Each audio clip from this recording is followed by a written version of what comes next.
I think to get there, you got to start small sometimes.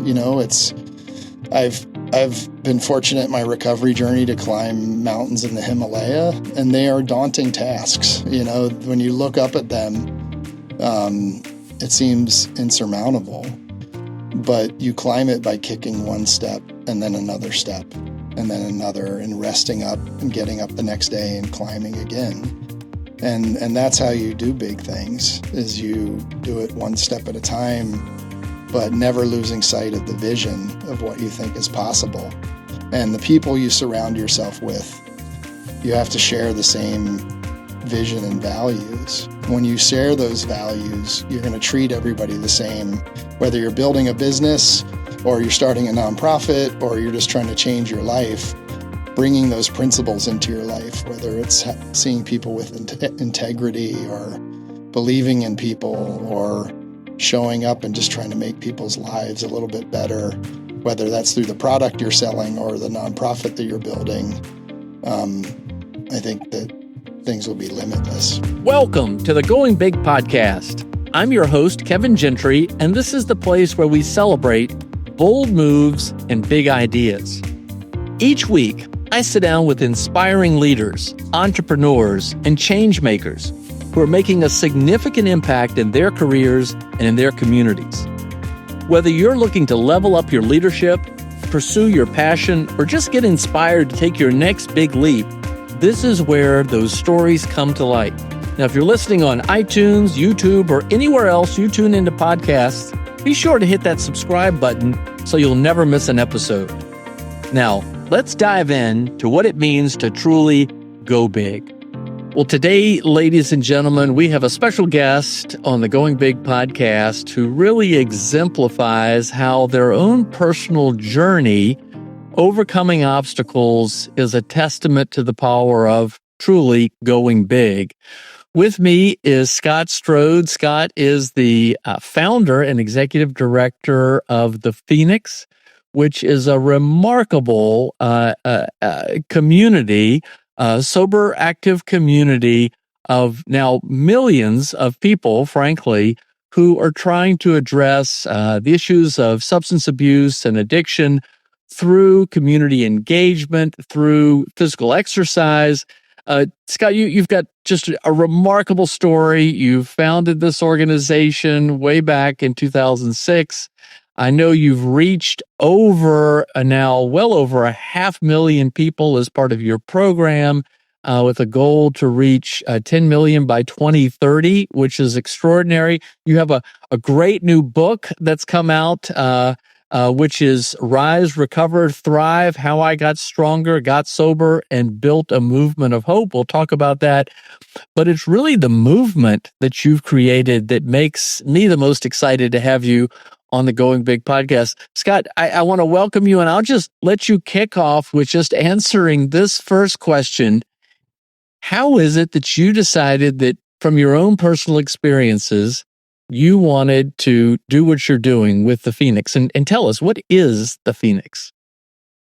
Yeah, I think I'll start with sort of what the Phoenix is, which is a free, sober, active community. We use meaningful activities led by volunteers across the country who've been touched or impacted by substance use and mental health struggles, to create community around activities. So it started out with a lot of athletic pursuits like cycling and triathlon and climbing and other things, but has grown into music and art and social events and book clubs, anything that brings people together and helps them build a new group of folks that believe in them, even if they don't yet believe in themselves. It can be a Phoenix event, and the only cost of admission is 48 hours of sobriety, and that you adhere to our ethos, which is really we're here to lift each other up, not pull each other down. And the founding of the Phoenix was really kind of born from my own experience, but as I got into recovery, my life started getting so much bigger because I was standing on top of mountains and crossing finish lines and doing all these things that were helping heal some of the self-esteem wounds that were the root cause of my addiction. But I saw way too many people struggling. And to me, it felt like getting out of a burning building and knowing that other people were still in there in their active addiction. And I just wanted to reach back and help as many folks as I could. And I started to realize that for every person I pulled out, that became one more person who could help me reach back in and pull others out. And that's how it's compounded and grown the way it has. Well, what you've done is really remarkable. And I want our listeners today to fully understand and grasp the just extraordinary consequential nature of your leadership. And by the way, you've talked about standing on mountains, not only in a figurative sense, but in a literal sense. And we can touch on that as well. But Scott, if you don't mind me going into your own personal struggles, you encountered addiction at an early part of your life. How did you deal with the challenge of moving to sobriety, and how has all of that brought you to where you are today? Yeah, well, I'm super sort of vulnerable and open about my own story. Obviously, in the book, I get into this a bunch, but I had a father with untreated mental illness and a stepfather with untreated alcoholism, and a mom who loved me very much, but her ism was workaholism. So, I think there was a lot of time as a kid where the dynamic nature of my dad's mental health struggles and the fact that we grew up in pretty extreme poverty when we were with him. And then with my mom, it was sort of the opposite. She was really accomplished in business, became friends with 3 different presidents. We experienced these really very different worlds, but I didn't realize it at the time. But the emotional abuse I experienced as a kid really was damaging my self-esteem. And so when I got to that age where I tried drugs and alcohol for the first time, it made some of that pain go away. So I just kept sort of chasing that high, and it got worse and worse and worse. But how old were you when this happened, Scott, if you don't mind me asking? Yeah, I mean, the early childhood stuff was just really from birth, but it really started impacting me in my adolescence when I was trying to find my own identity. And so I had my first drink at 11. And by 13, I was trying other drugs. And by 15, I tried cocaine. And then I was kind of off and running. And, it's a really negative and destructive coping mechanism, drugs and alcohol.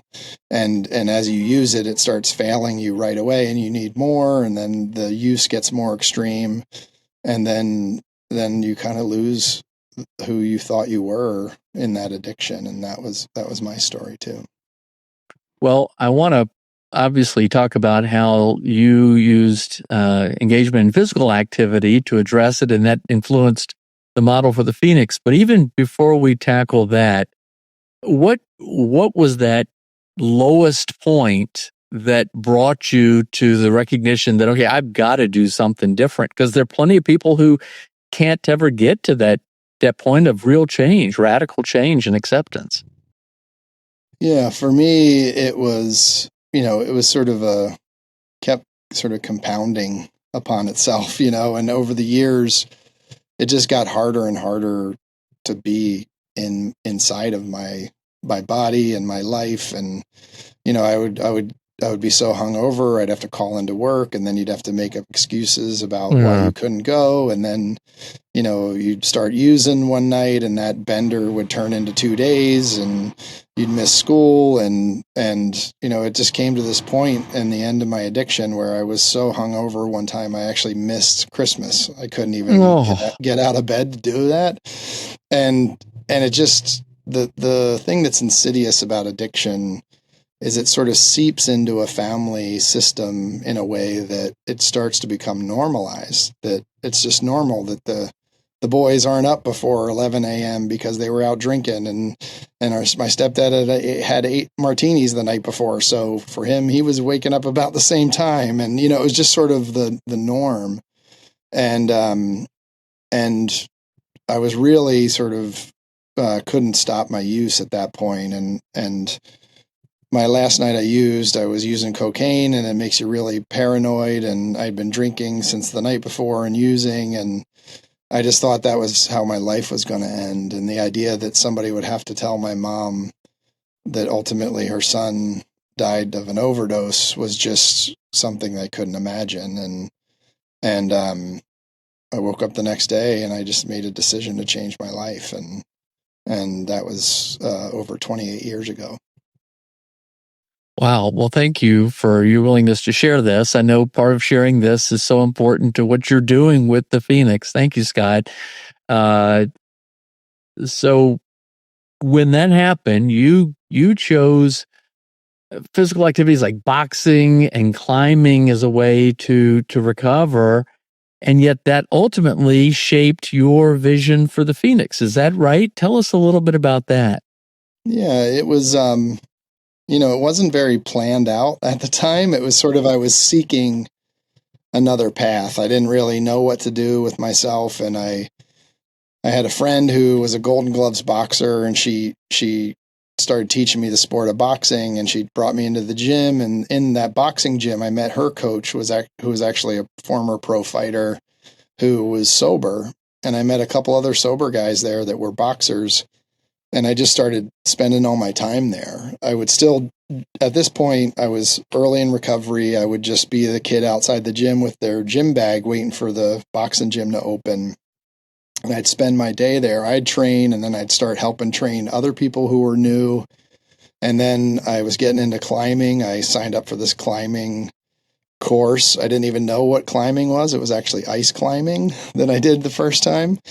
And it just seemed so foreign and different. And I just thought, I need to do things that are different if I'm going to change my life. So I tried this thing, and I watched the guide go up this cliff effortlessly.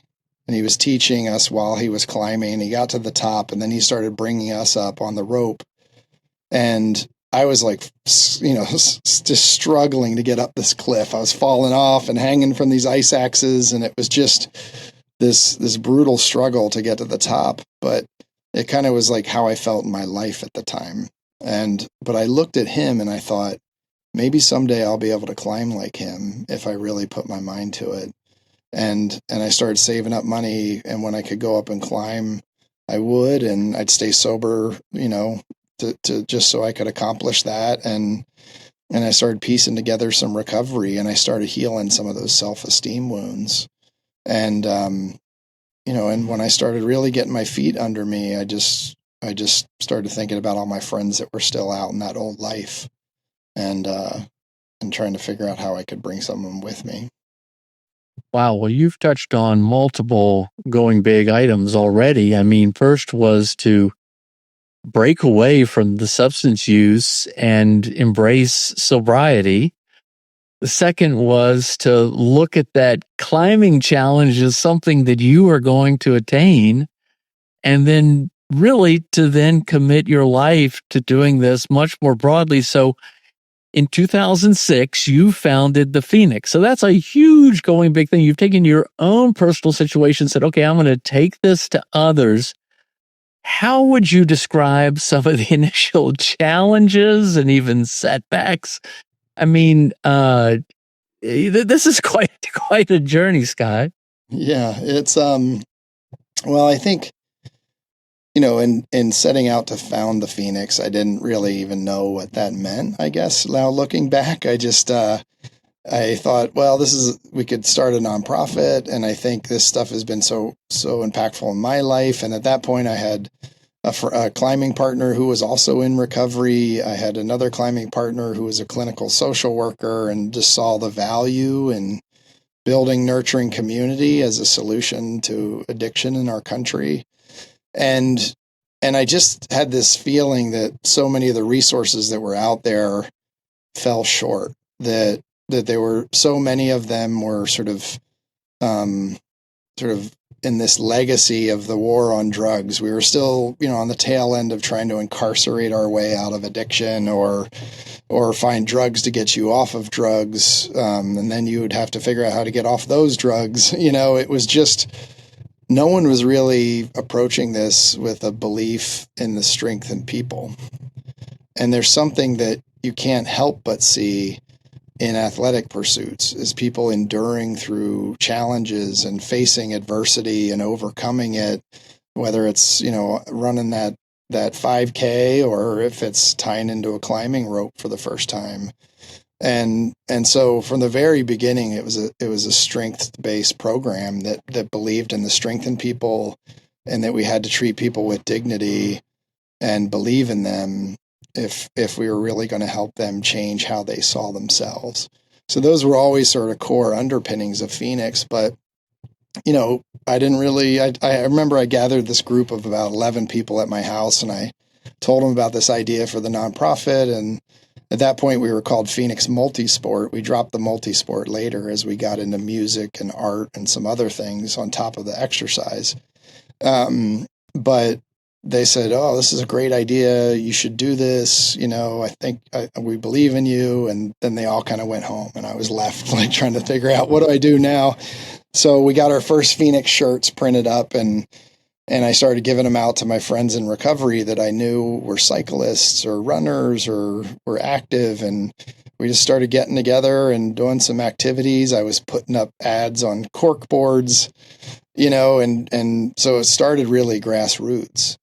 What really became interesting is as we started to scale it, and the models we had to look to were these big sort of federated model nonprofits where you'd have executive directors and boards and all these communities, and we'd have to raise millions of dollars to grow Phoenix into every space. But we just knew there was a lighter weight, faster way to try to address the need. And that's when we found a really special group of funders who came alongside us that shared this vision and bottom up solutions. And that's when we really hit the hockey stick for growth. Well, obviously, I want to touch on that and the strategies for scaling. So admire the fact that you just begin with this belief in people and just out of the respect for others. And but Scott, before I get more into the growth, and as I said at the outset, you've reached millions because of just how much attention has been given to your efforts. And then the active engagement with the Phoenix is now well over 500,000 people. Give us a sense for those who may be listening and not quite understanding, what is the current, we'll say, situation with substance use in, we'll just say, in the United States? Just give us a sense for the magnitude of it, however you might describe it, how it ties also into mental health, anything that would give us a sense for the enormity of the challenge you're trying to address. Yeah, I mean, it's been growing and expanding, over the past decade in particular, and with, I think, the compounded by the feeling of isolation and disconnect and sort of othering that we sort of see in this current cultural moment that we're in as a country, where people have just felt more and more isolated, more and more alone. And like I said, many of these sort of top-down solutions actually make the problem worse. It's the way we're turning to incarceration, around the issue as a solution. But then there's kids growing up under that don't have a mom or don't have a dad, because of that. And then the increased lethality of opiates as the opioid epidemic grew, and now fentanyl. We're losing people so quickly to this, as opposed to, when Phoenix first started, where, long-term alcoholism, you'd see people sort of have these ups and downs and hit bottom and then keep going and they're drinking. But if we find somebody now who's struggling with opiates, if we don't help them, they're lost within a couple years to overdose, and we're losing over 100,000 people a year to overdose. Mm-hmm. And there was I remember an article recently that talked about how that number went down, and there was sort of a brief moment of celebration about that, but it went down only by I think like 15,000 people. So we're Right. still over 100,000 people being lost to this. We saw a 30% increase in deaths of despair since the pandemic, and that includes suicides and other things. So it really is a crisis, and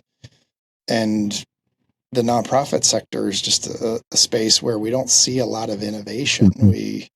We tend to run the same sort of programs and think that just by adding more of those that we're going to see a difference. But aside from the 12-step community and medication assisted treatment, which is synthetic opioids to get you off of opiates, there hasn't been much innovation in the addiction space since the invention of those things and the Betty Ford treatment model.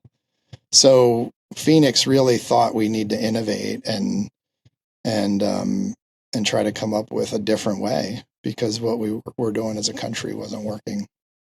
Well, all right. So let's touch on a little bit of that. I do want to hit on the strategies of scaling, but before we get to that, you began with physical activity and climbing, boxing, other forms of physical activity, but really you've hit on to something about the importance of community. Could you explain that a little bit more? Why is that so important? I mean, you touched on the isolation. You touched on the isolation that was certainly compounded by COVID, but other circumstances today. But what do you mean by community, and how do you bring that about?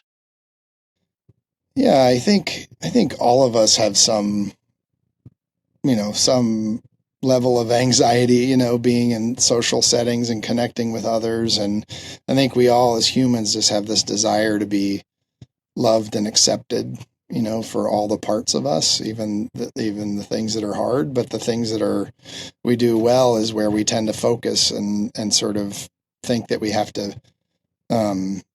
sort of achieve certain things to be accepted or looked up to or admired or whatever it is. And if you spend a lot of your life struggling with addiction and struggling with pain from adverse childhood experience, or growing up in an unsafe neighborhood where you've lost a parent to incarceration and your other primary caregivers struggling with addiction, can you imagine what that does to you as a kid, as far as the wounds you carry, the emotional wounds. And so when you come into Phoenix, by the time you walk through our door, often people have begun to identify themselves as their addiction. They view themselves as their greatest failings in some ways. And at Phoenix, we don't see that. We see the potential in all people that walk through the door, and the strength in all people that walk through the door. And when you're met with that kind of love and energy, you start to see it in yourself. And then you start to share it with others. And by sharing your own gifts with others, it helps lift you up, and you begin to sort of this early stage, like, self-actualization journey. And that's what happens in nurturing community.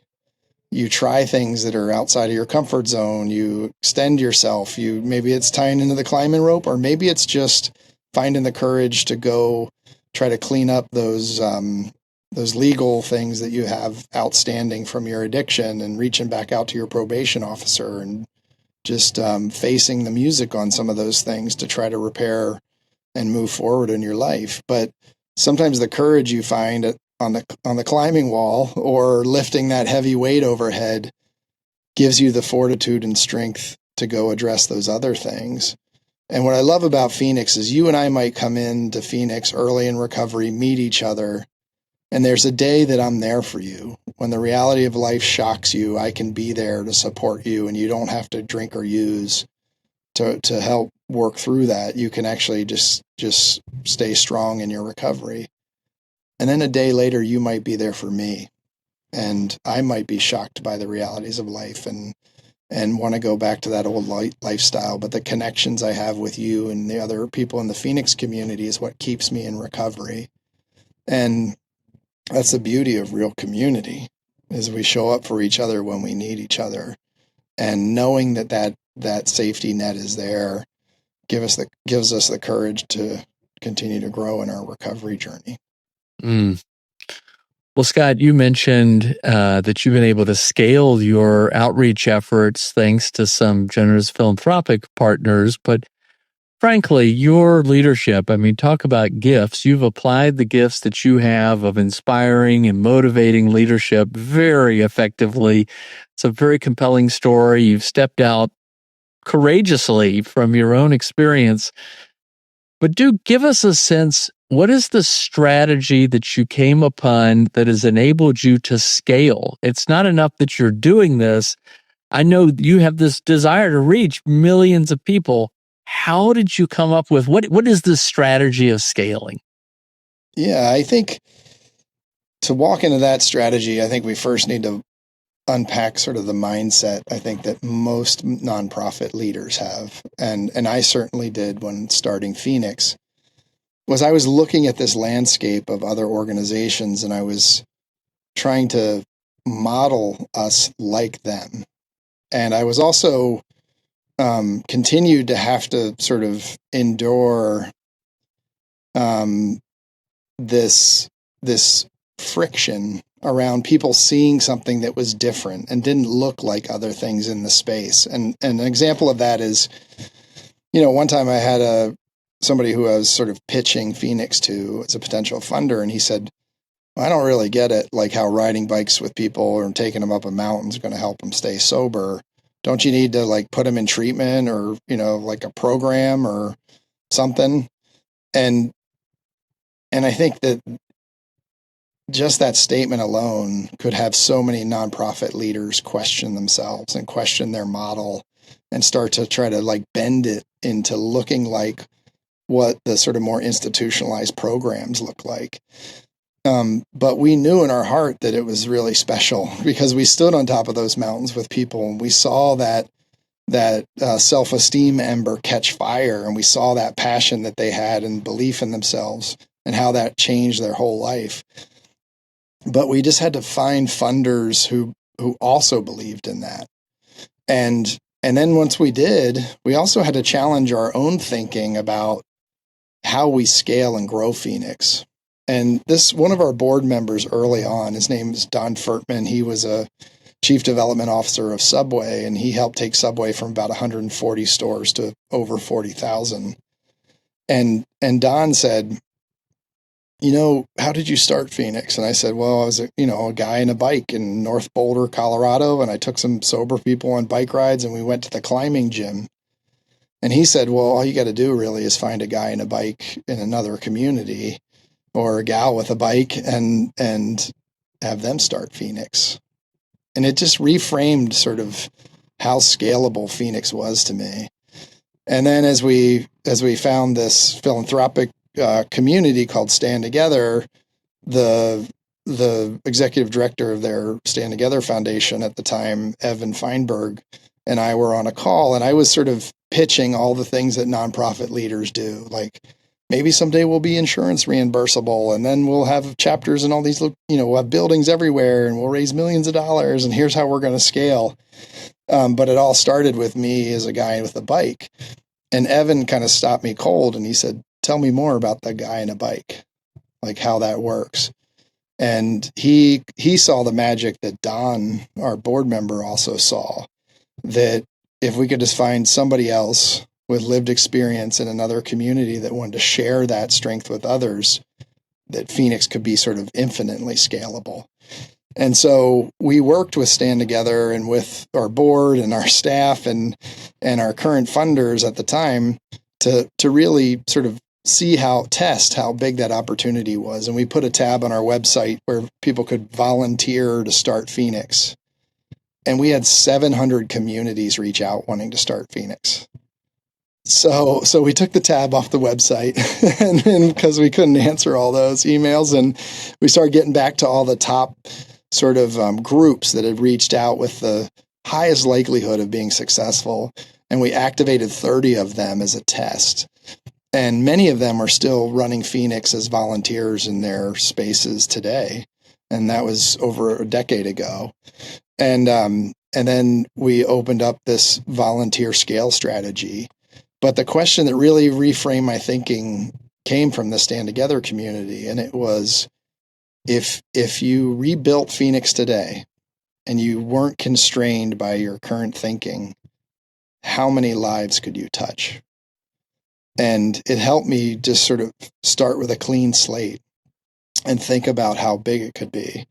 And we started to think, well, maybe we could serve 500,000 people. Maybe we could serve 1 million. And you mentioned we serve over 500,000. We're now at about 800,000 people served Oh, by wow. Phoenix. And out of that 800,000, there's loved ones and lives touched by those changed lives. And like you said, we're in the next 5 years, we're aiming to serve 10 million people. And it doesn't seem like a moonshot anymore to me. Now that we know that there's people all across the country that want to be part of the solution. Wow. Well, I had Evan Feinberg on an episode of the Going Big podcast several months ago, because he has certainly thought big, gone big with respect to helping others, empowering others at the front lines of these efforts. But he called you out as one of the most inspiring of all the examples.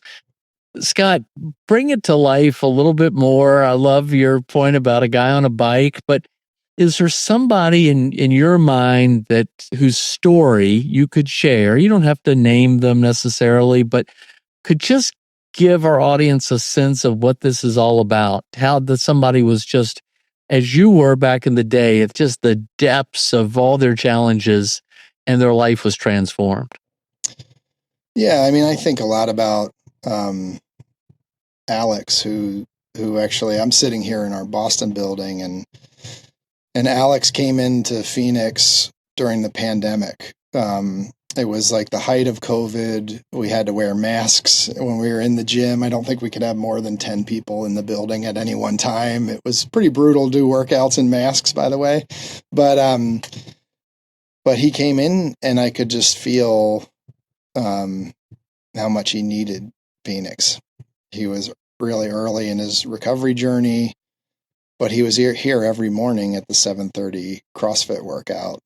And that was the same class that I went to. And because of the pandemic, there were some mornings it was just Alex and I, and we just work out together.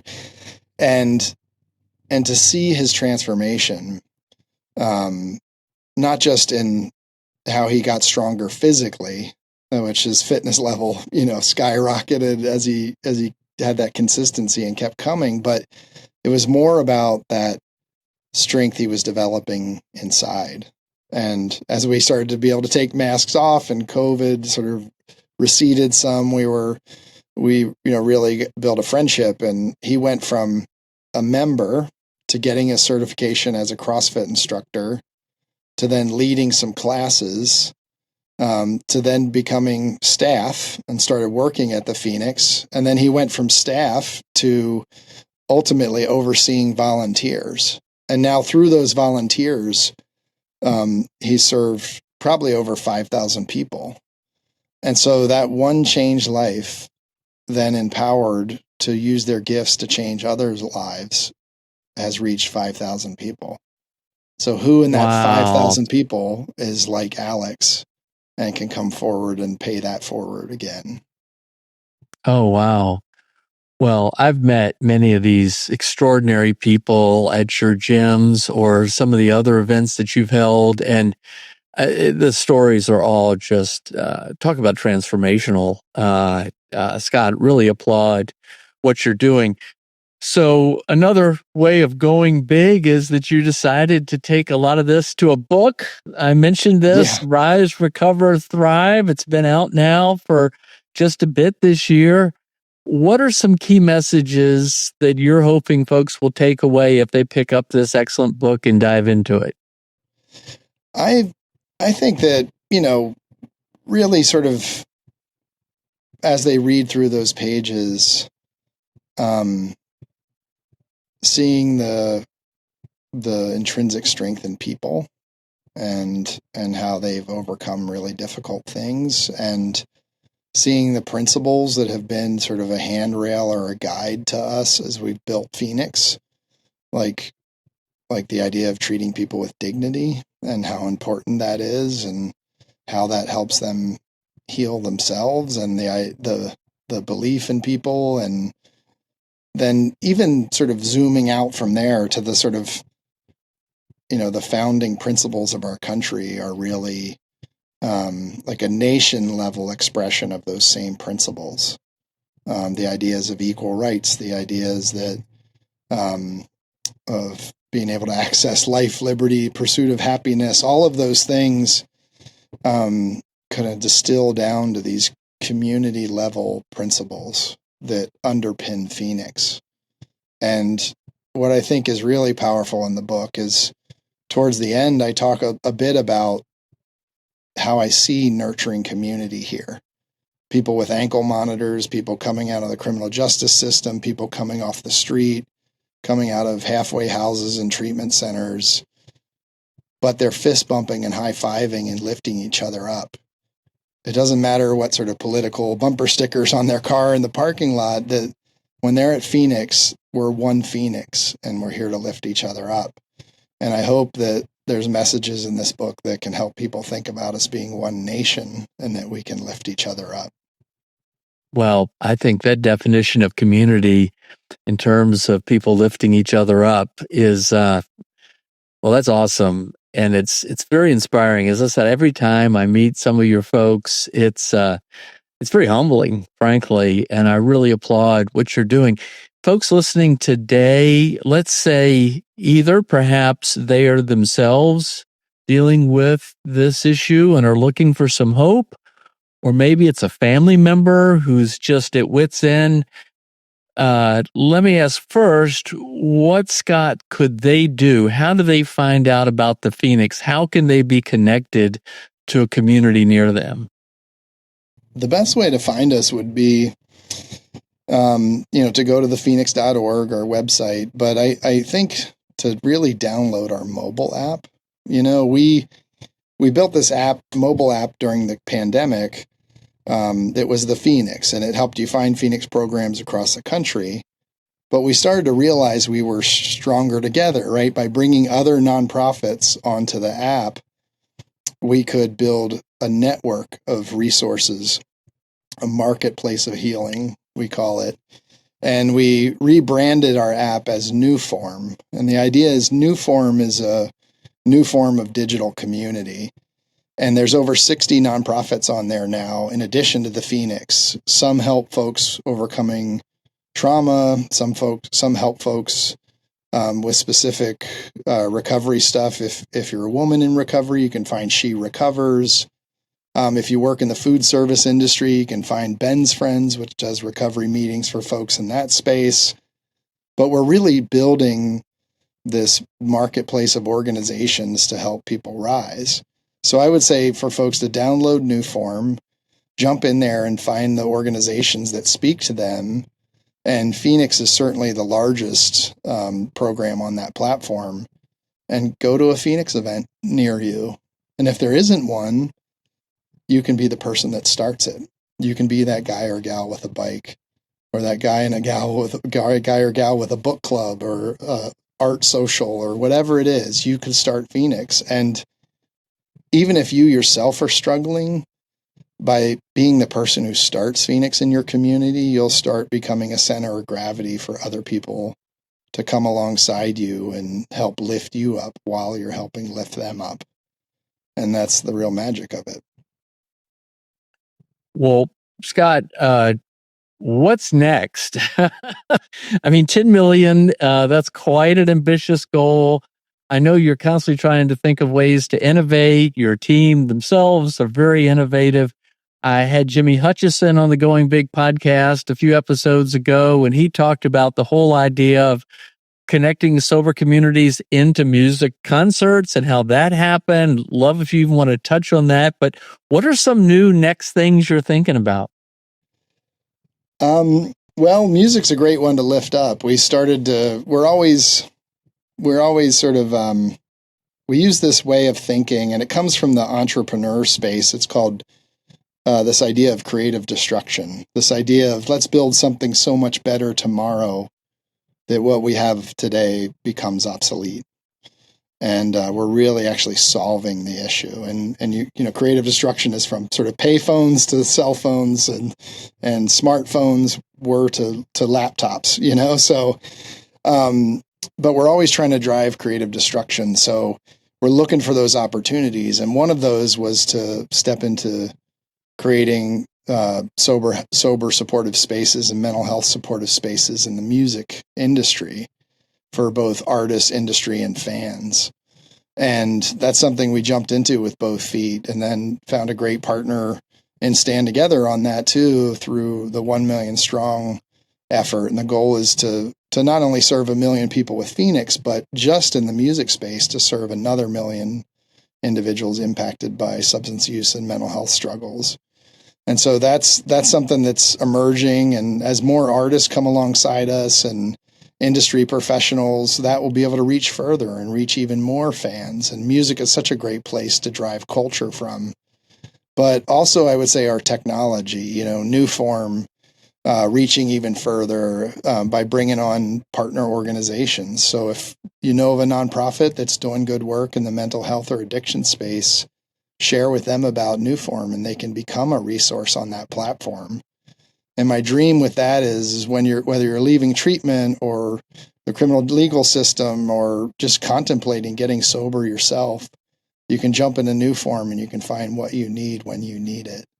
And the fact that the app is free and at least the Phoenix on there is a free program, you know, there's no barrier. It's just opening that front door, which we joke is the heaviest weight in our gym is the front door. But the beauty is once you walk through it, you have a gift now you can share with others by holding it open for the person who's coming behind you. Mm-hmm. So admire and appreciate what you're doing, Scott. Scott, close us out. How would you just suggest anyone who's listening to think about going big? Because I mean, seriously, you have in multiple ways, and I'm not doing that to put pressure on you. My gosh, you're a very inspiring person. So go. Given what you've gone through in your life, what would you say to anyone listening about how they in their lives can think about going big? I would say look for analogs out there, things that you can sort of think of as a model that you could model after. But I would also think about what's not out there that could be, and even dream beyond what you think is possible, what we see today. You know, I think to get there, you got to start small sometimes. You know, I've been fortunate in my recovery journey to climb mountains in the Himalaya, and they are daunting tasks. You know, when you look up at them, it seems insurmountable, but you climb it by kicking one step and then another step and then another and resting up and getting up the next day and climbing again. And that's how you do big things, is you do it one step at a time, but never losing sight of the vision of what you think is possible. And the people you surround yourself with, you have to share the same vision and values. When you share those values, you're going to treat everybody the same, whether you're building a business or you're starting a nonprofit or you're just trying to change your life. Bringing those principles into your life, whether it's seeing people with integrity or believing in people or showing up and just trying to make people's lives a little bit better, whether that's through the product you're selling or the nonprofit that you're building, I think that things will be limitless. Well, Scott, thank you. Ladies and gentlemen, if today's episode inspires you and you want to think about how to take action, first, I might suggest taking a look at Scott's book. In and of itself, it's very good. Rise, Recover, Thrive. It's been out since the beginning of the year. Maybe you want to get involved, you or a family member at the Phoenix directly. You can find them. Obviously, just a quick search on the internet. Scott gave you some tips about other ways to get involved. But also think about maybe this whole approach to community. How does this kind of empowerment at the bottom up with others really strengthen others' ability to do good things? And maybe today's episode inspires you to think about a challenge in your own life And this is an opportunity to address overcoming it and then to really go big in a way that helps improve the lives of others, the way that Scott and so many other leaders at the Phoenix are. I think, Scott, you've said it well. It takes some drastic action, but it's one small step, and that's that first step to going in a much bigger direction. Scott, thank you so much for being with us today, and thank you for all that you do. I look forward to working with you for many, many years to come. I look forward to that as well, and thanks for helping lift up this story, and I hope it helps folks that are listening. Thanks, Scott. All right, great to have you. Thanks for tuning in to the Going Big podcast. I hope today's conversation left you feeling energized and ready to tackle your biggest goals. Don't forget to subscribe and leave us a review on iTunes, YouTube, or wherever you listen to podcasts. It really helps spread the word, and it gets these inspiring stories out to more people. You can also find more content, resources, and updates at our website, goingbigpodcast.com. Remember, the only limits are the ones you don't challenge, the limits that you impose on yourself. Keep pushing, keep growing, and above all, keep going big. See you next time on the Going Big podcast.